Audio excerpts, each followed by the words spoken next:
काही मिस्टर बीननी डस्टबिनचा उल्लेख केला। सर्वसामान्य शिवसैनिकांचा मिस्टर बीन आहे ना, मिस्टर बीन सर्वसामान्य शिवसैनिकांना कचरा समजण्याची वृत्ती, त्यामुळे हे हाल झालेत। सगळेजण गेले, कचऱ्यातून जी एनर्जी सभापती महोदय निर्माण झाली ना, त्याचा हाय व्होल्टेज शॉक बसलाय आणि त्यातून काही लोक अजून सावरलेले नाहीत।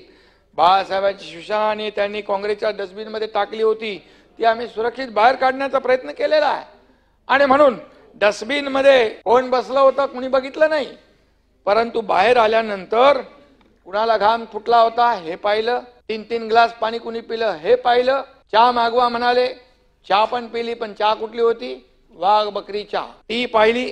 आणि म्हणून मला जास्ती बोलायचं नाही, बोलायला लावू नका, बात निकलेगी तो दूर तक जाएगी।